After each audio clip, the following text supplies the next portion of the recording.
जय माँ इंद्राक्षी, जय अम्बे। इंद्राक्षी धाम में दर्शकों आप सभी का हम हार्दिक स्वागत करते हैं। आज के दिन जिन जातकों का जन्म दिवस है, मैरिज एनिवर्सरी है, उन सभी को हमारी तरफ से बहुत बहुत शुभकामनाएं। आज हम आपको गुरु मंत्र और अपने इष्ट पर दृढ़ विश्वास रखने से साधना किस प्रकार से फलवती होती है उसके बारे में समझाएंगे। छोटा सा सब्जेक्ट है, लेकिन जो भी साधक साधना मार्ग में आगे बढ़ना चाहते हैं, गुरु की भक्ति को अच्छे से करना चाहते हैं, अपने इष्ट को प्रसन्न करना चाहते हैं, उनके लिए आज का ये अंक बहुत खास हो सकता है ना। ध्यान से सुनिएगा। आइए पहले आज का हम पंचांग बताएं। 23 दिसंबर सन 2023, दिन शनिवार, संवत 2080, मार्गशीर्ष का महीना, शुक्ल पक्ष, तिथि द्वादशी। हालांकि एकादशी का भी आज व्रत रखा जाएगा, लेकिन तिथि द्वादशी में ही है। नक्षत्र भरणी, राहु काल 9 से 10:30, दिशा शूल पूर्व दिशा। अब देखो, गुरु मंत्र जब हमें प्राप्त हो जाता है और हम गुरु से दीक्षा ले लेते हैं, हमें अपने गुरु के प्रति, हमें अपने मंत्र के प्रति, हमें अपने इष्ट के प्रति, अब इष्ट क्या होता है? अब आप बहुत बड़े साधक बनने जा रहे हैं, आप एक बहुत बड़ी शिक्षा से जुड़ गए हैं। अब आप बहुत सारी छोटीपन की बातों में मत फंसिए कि हम अपनी कुंडली दिखाएं तो अपना इष्ट जाने। नहीं साहब, इष्ट हमने हजारों बार आपको बताया है। जिस भी देवी देवता के प्रति हमें प्रीति उत्पन्न हो जाए, जिस देवी देवता के प्रति हम भक्ति भाव मन में अपने आप ही आने लगें, वही हमारे इष्ट होते हैं। और यदि हमें कहीं से गुरु मंत्र मिल जाए, हमें गुरुजी कोई मंत्र दीक्षा में दे दें, तो गुरुजी जो भी मंत्र हमें दीक्षा में देते हैं, जिस देवी देवता का देते हैं, वही हमारे इष्ट हो जाते हैं। क्लियर हो गई बात? अब देखो, विश्वास एक बहुत बड़ी कसौटी है। पानी में क्या क्या है? गोताखोर एक विश्वास के साथ पानी में गोता लगाता है, अपनी जान को जोखिम में डालता है, लेकिन उसके हाथ मोती लग जाते हैं विश्वास से। एक विश्वास है, एक पायलट किस प्रकार से हवाई जहाज को हवा में झुमा देता है, हजारों फीट की ऊंचाई पर जाकर के वो अपनी यात्रा को अच्छे से तय करके गंतव्य स्थान पर पहुंच जाता है। एक विश्वास है ना कि हम हवा में उड़ सकते हैं तो उड़ेंगे। एक विश्वास जब तक आपको अपने गुरु के प्रति नहीं होगा, अपने गुरु के प्रति नहीं होगा, अपने मंत्र के प्रति नहीं होगा, इष्ट के प्रति नहीं होगा, आपका कार्य नहीं बनेगा। किसान खेत में बीज डालता है, खाली धरती होती है, वहाँ कुछ होता नहीं है, खाली धरती होती है, लेकिन एक बड़े विश्वास के साथ कि इसमें फसल लहराएगी, अंकुर फूटेंगे, और होता भी वैसे ही है। वो बात अलग है कि कम ज़्यादा उसमें फसल हो, लेकिन होती अवश्य है। तो कहने का भाव, एक विश्वास बहुत बड़ी कसौटी है। जब तक हम मंत्र साधना में या गुरु बनाने के साथ साथ हम विश्वास ना रखें, तो आप ध्यान रखना, आपकी साधना पे फल नहीं लगेंगे। आपका साधना रूपी जो वृक्ष है वो ठूंठ रह जाएगा, वो सूखता चला जाएगा। तो हमेशा जीवन में जब भी हम गुरु बनाते हैं या हम इष्ट मंत्र की साधना करते हैं, गुरु मंत्र की साधना करते हैं, गुरु मंत्र ही इष्ट मंत्र है, हम साधना करते हैं पूर्ण विश्वास से कि अब हम इस मंत्र को पढ़ेंगे, अब हम भगवान की शरण में हैं, भगवान हमारे सामने हैं, हमारा कोई बाल बांका नहीं कर सकता, और हमारे जो भी जीवन की निराशाएं हैं वो सभी आशाओं में उन पर पुलकित होंगी। वो सारी आशाएं, पल्लव नए आएंगे, नया जीवन हमें मिलेगा, हमारी उम्मीदें सभी भगवान की कृपा से पूर्ण हो जाएंगी। किस प्रकार के हम भगवान के प्रति अपनी जो भी भावनाएं हैं वो प्रकट कर रहे हैं, तो ये ध्यान रखना, एक विश्वास बहुत बड़ी चीज़ होती है। विश्वास के सहारे एक बहुत बड़े बड़े युद्ध जीत लिए जाते हैं। एक सेना 1000 सैनिकों के साथ युद्ध कर रही है और एक सेना में मात्र 100 सैनिक हैं, लेकिन उन 100 सैनिकों का ऐसा पूर्ण दृढ़ संकल्प है, दृढ़ विश्वास है कि हम इन 1000 पे भारी पड़ जाएंगे, और वास्तव में वही होता है। और ऐसे बहुत सारे इतिहास में ऐसी बातें हैं सत्य घटनाएं हैं कि जहां 100 सैनिकों ने 1000 सैनिकों को चने चबा दिए विश्वास के कारण। अब हम भगवान की पूजा तो करते हैं, देखो मेरी बात का बुरा मत मानना बच्चों, पूजा अमूमन बहुत साधक करते हैं, लेकिन कहीं ना कहीं विश्वास में कमी रहती है। पूजा होनी चाहिए, विश्वास के साथ होनी चाहिए। भगवान को मानिए, विश्वास के साथ मानिए, आपका कार्य सिद्ध होगा। मंत्र बहुत लोग पढ़ रहे हैं, बस जैसे एक चीज पढ़ रहे हैं, लेकिन मन में कहीं सुस्ती आ रही है, आलस्य आ रहा है, मन में शंकाएं उभर रही हैं कि पता नहीं मैं अब इस मंत्र को पढ़ रही हूँ, पता नहीं मेरा जीवन का क्या होगा, पता नहीं मेरे काम बनेंगे नहीं बनेंगे, आज मैंने ये व्रत रखा है, पता नहीं भगवान खुश होंगे नहीं होंगे, मेरी पूजा पता नहीं कैसी हो रही है। तो देखो, इस प्रकार की शंकाएं अपने पूजन में छोड़ दीजिए। एक दृढ़ विश्वास के साथ अपने विश्वास को मजबूत बना करके भगवान की शरण में जाइए, आपका कार्य सिद्ध बनेगा। एक बांसुरी है, काय की बांसुरी है? बांस की बांसुरी है। उस बांसुरी के छिद्र जब होठों के ऊपर टिकते हैं ना आकर के, एक उसमें से मधुर स्वर लहरी बजती है, मधुर से मधुर संगीत बजता है। होठ और दिमाग विश्वास में उस सरगम को बजाते हैं और उसमें मधुरता उत्पन्न हो जाती है। कोई भी इंस्ट्रूमेंट है, कोई भी वाद्य यंत्र है, उस वाद्य यंत्र को उसमें हरे रामा हरे कृष्णा बोल लीजिए, गायत्री मंत्र बोल लीजिए, कुछ भी बोल लीजिए, वो वाद्य यंत्र जब तक आपकी उंगलियां चल रही हैं या आप होठों से उसे बजा रहे हैं, वो चीज बज रही है। आपका विश्वास है, और विश्वास जितना सुंदर होगा उतनी सुंदर उसमें से लहर उत्पन्न होगी, उतना सुंदर उसमें से भजन संगीत उत्पन्न होगा ना होगा। और जो वहाँ बैठे दर्शक हैं, जो उसे सुन रहे हैं, श्रोतागण हैं, वो आनंद विभोर हो जाते हैं, आनंद की प्राप्ति उन्हें होती है। तो आप ध्यान रखें, जब भी आप मंत्र पढ़ें, मंत्र इन होठों से ही तो पढ़ते हैं, होठ हिलते हैं, जिह्वा हिलती है, मंत्र पढ़ते हैं, एक ऐसी आनंद लहरी बजाएं कि उसकी ध्वनि भगवान को झंकार दे। आपके दिल की वीणा इतनी मीठी हो, आपके दिल की वीणा इतनी मधुर हो, उसके तार ऐसे झंकत हों कि भगवान उससे आनंदित हो उठें। क्यों नहीं आपके कार्य बनेंगे, क्यों नहीं आपकी बात बनेगी? लेकिन तोते की तरह रटते रहोगे। अब राम राम राम राम हरे कृष्णा हरे रामा, तो तोता भी रट सकता है। अब तोते ने रट तो लिया, पर तोते के वो भाव नहीं है, उसको केवल रटाया गया है। एक बच्चा रट करके पढ़ता है, वो रट्टाफिकेशन करके पास हो सकता है, लेकिन विद्वान नहीं बन सकता। रटने में और विश्वास में बहुत बड़ा फर्क है। तो आप किसी चीज को रट्टा ना लगाइए, किसी चीज का उसमें एक विश्वास की चाशनी डाल दीजिए, मिठास बहुत आएगी। समझ गए हमारा तात्पर्य क्या है? तो गुरु मंत्र को आप हल्के में ना लें। जिस इष्ट की आप सेवा कर रहे हैं, जिस इष्ट का आप मंत्र पढ़ रहे हैं, उसे हल्के में ना लें।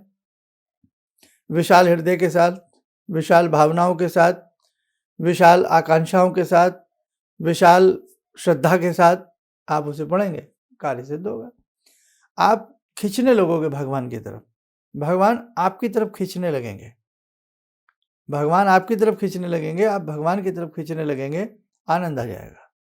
और ये आनंद हर साधक के भाग्य में नहीं होता, ये आनंद हर व्यक्ति के भाग्य में नहीं होता। आप उसके साथ साथ नियम, संयम, शुद्धता, मन की शुद्धता, तन की शुद्धता, आपके विचारों की शुद्धता, आपकी दृष्टि की शुद्धता, सारी चीज़ें उसमें मायने रखती हैं साहब। तब जाकर के हम अपने इष्ट के साक्षात्कार कर पाते हैं। समझ गए? तो इसलिए सबसे पहली सीढ़ी, सबसे पहला सोपान साधना का एक साधक के लिए कि वो अपने किसी भी मंत्र को जपे तो पूर्ण श्रद्धा से जपे, पूर्ण विश्वास की कसौटी से जपे।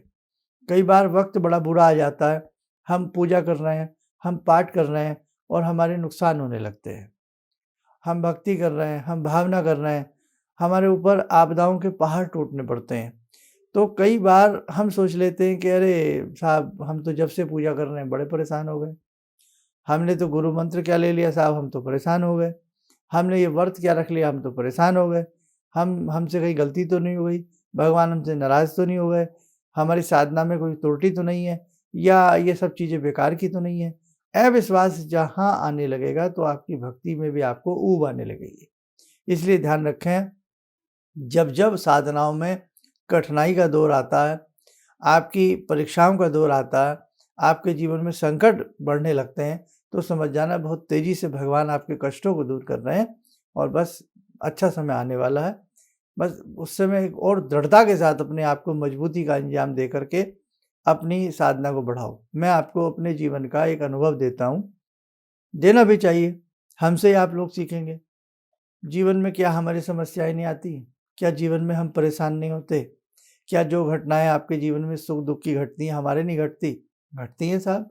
क्या डॉक्टर साहब बीमार नहीं होते? क्या डॉक्टर साहब को इंजेक्शन नहीं लगता? क्या डॉक्टर साहब दवाई नहीं खाते? खाते हैं साहब, हैं? तो कहने का भाव कि उन संकटों से जिनसे आप गुज़रते हैं, हम लोग भी गुज़रते हैं। लेकिन बस थोड़ी-सी समझ आ जाती है, उस वक़्त में हम भगवान से और जुड़ जाते हैं, हम भगवान से और चिपक जाते हैं, हम अपनी साधनाओं को और प्रगाढ़ बना लेते हैं। जब हम सोचते हैं हम सुबह करते हैं, शाम को भी करें। अगर हम सुबह आधा घंटा करते हैं, सोचते हैं अब 2 घंटे करेंगे साहब। लेकिन उन लोगों के साथ उल्टा होता है कि जब समस्याएँ बढ़ती हैं तो 2 घंटे से 1 घंटे पे, 1 घंटे से आधे घंटे पे और आधे घंटे से 10 मिनट पे और 10 मिनट से छोड़ दिया साहब।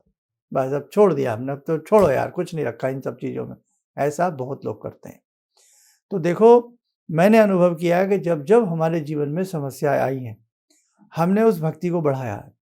हमने अपने गुरु को और विश्वास में बस आँखें बंद कर ली कि गुरुदेव, अब हम भक्ति और बढ़ाएँगे अपनी, और हम अच्छे से अपने आप को साबित करेंगे, आपके चरण में रहेंगे, आपकी शरण में रहेंगे।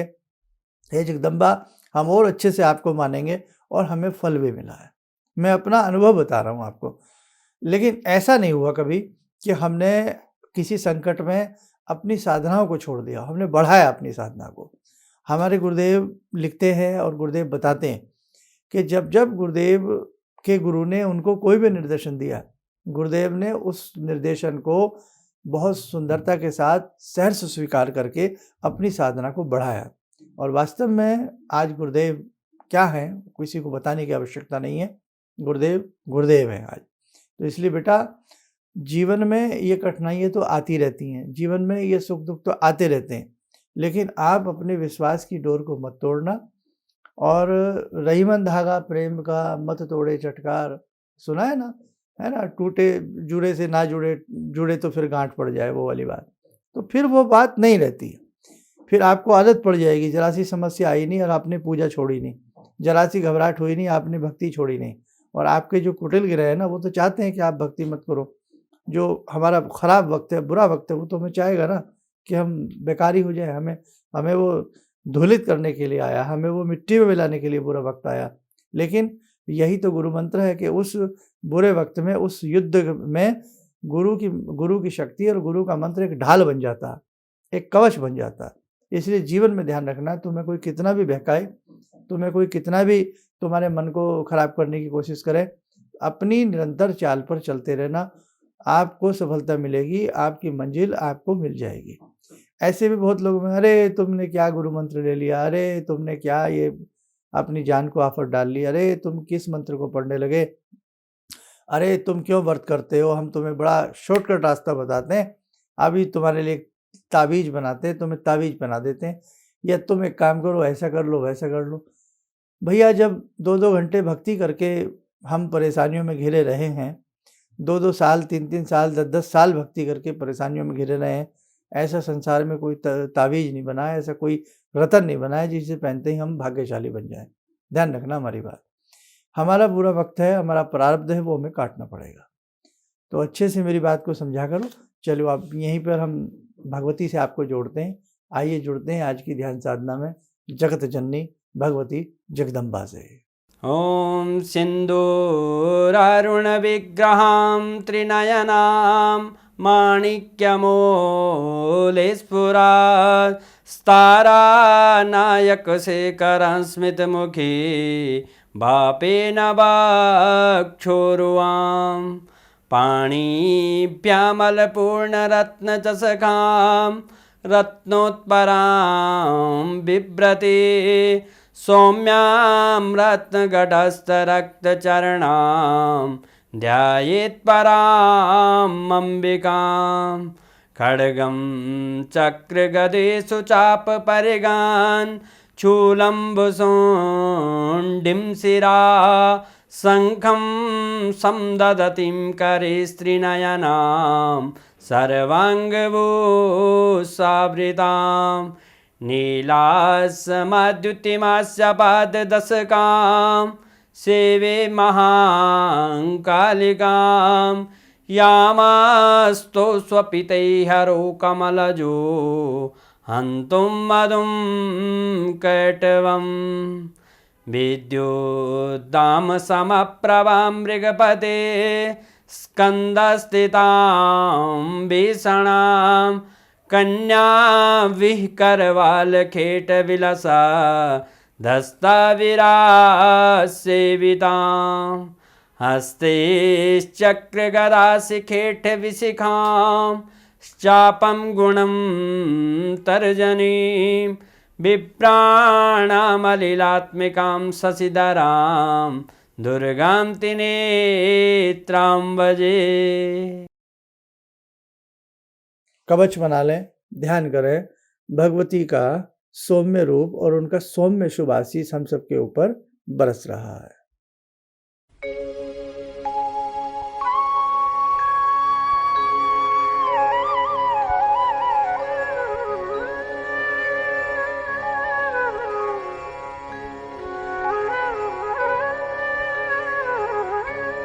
ओम बोलते हुए नेत्र खोलें, सामान्य हो जाए। और हाँ, एक सब्जेक्ट और मुझे लेना है, शायद मैं कल आपसे बात करूं। बड़ा ही लोगों से सुनने में आता है कि जब हम भक्ति करते हैं, ये हमने कमेंट्स में भी पढ़ी हैं बातें एक दो बार, और सारे कमेंट्स देखो मैं नहीं पढ़ पाता बच्चों। कई बार जब समय होता है तो कमेंट्स पढ़ता भी हूँ, उसके आंसर भी आपको देता हूँ, बाकी हमारी टीम आंसर देती है आपको। क्या कि कहीं हमारी भक्ति कोई प्रेत आत्मा तो ग्रहण नहीं कर रही। हम जो भक्ति कर रहे हैं कहीं उसे कोई चुड़ैल, राक्षस, असुर तो नहीं ले रहे। ये बड़ी बातें आजकल मार्केट में उड़ रही हैं। इसके पीछे क्या सत्यता है, हो सका मैं कल का ही एक एपिसोड बनाऊंगा और आपको बताऊंगा, उसे ध्यान से सुनना और उसको भी समझना। और जितने भी हमारे एपिसोड हैं, जैसे आज हम बात आपसे कर रहे हैं, कल अगर ऐसा एपिसोड रहा तो बेटा इन जितने भी ऐसे एपिसोड होते हैं, कोई सुने ना सुने, आप शेयर कीजिए इन्हें, ताकि एक सही बात, सही ज्ञान की बात धर्म के नाते आप किसी को समझा सकें, किसी को बता ना सकें। भले ही हमारे होठ बोल रहे हैं, हमारी जिह्वा बोल रही है, हमारी वाणी बोल रही है, लेकिन तुम हमारे ही तो हो और हम तुम्हारे हैं। तो अच्छी चीज़ें लोगों तक पहुंचा देनी चाहिए, ठीक है। शेयर कीजिए। आप कोशिश करते हैं, कई बार बहुत ऐसी बातें कई बार सब्जेक्ट में आ जाती हैं जो वास्तव में बहुत लोगों का कल्याण कर सकती है। तो कल्याणकारी शब्द, कल्याणकारी वाणी हमें जरूर एक दूसरे को आदान प्रदान करनी चाहिए। चलिए, आप सब स्वस्थ रहें, सुखी रहें। इन्हीं शुभकामनाओं के साथ हम अपनी वाणी को विराम देते हैं। जय जय अम्बे। भगवान से जुड़ो, और भगवान से जुड़ने का जरिया आपने बताया, बहुत अच्छा लगा, बहुत धन्यवाद। और सनातन धर्म को जिंदा रखने के लिए आप जो प्रयास कर रहे हैं बहुत सराहनीय है। हम लोग को मौका मिला है, हम लोग भाग्यशाली हैं जो आपके करीब आने का हम लोग को मौका मिला है। किसी भी समस्या के समाधान के लिए मिले प्रसिद्ध हस्तरेखा एवं वास्तु विशेषज्ञ प्रोफेसर धर्मेंद्र शर्मा जी से। नोट: शिविर में भाग लेने हेतु एवं व्यक्तिगत रूप से मिलने के लिए कॉल करने का समय सुबह 10 बजे से शाम 6 बजे तक। हमारे विभिन्न ज्ञानवर्धक कार्यक्रम देखने के लिए आप हमें अभी सब्सक्राइब करें, बेल आइकन को प्रेस करें ताकि आप देख सकें हमारा कार्यक्रम सबसे पहले। और अधिक जानकारी के लिए फेसबुक पेज को लाइक करना न भूलें।